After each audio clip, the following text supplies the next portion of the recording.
Барлығыңызға сәлем достар. Менің есімім Айгерім. Менің каналыма қош келдіңіздер. Менің каналыма тіркеліп қойыңыздар. Алдағы уақытта өте қызықты және де дәмді рецепттермен бөлісетін боламын.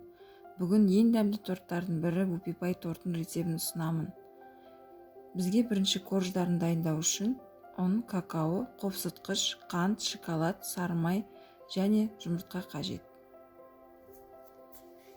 Ең алдымен жұмыртқаны қантпен араластырып миксерлейміз, аппақ болып көпіргенше.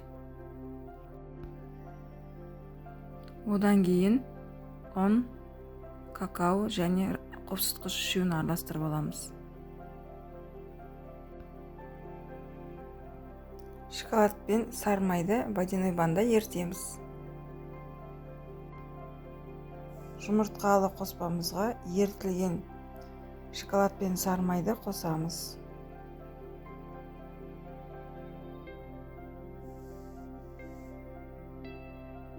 Кішкене миксерлейміз де. Одан кейін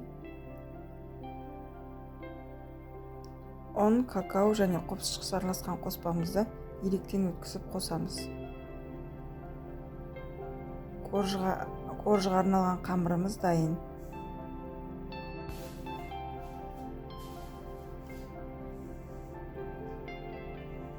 Дайын болған қамырымызды пергаментті қағазға бүркелкетіп жағып шығамыз. Менде 4 корж шықты. Одан кейін қыздырылған пешке қойып пісіріп аламыз бір-бірлеп.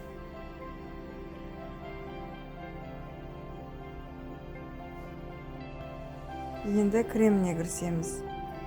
Кремін дайындау үшін бізге сливки керек, 34%, сахарный пудра керек, маскарпоне керек және творожный сыр керек. Осыларды араластырып, қою болғанша миксерлейміз.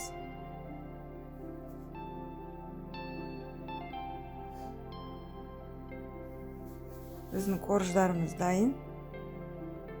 Енді тортты жинауға кірісеміз.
Енді ганашын дайындаймыз. Ол үшін біздерге сары май мен шоколад қажет. Оны водяной банда ерітіп аламыз.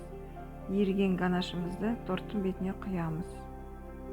Содан кейін қалағанынша әсемдеп әрлеуге болады.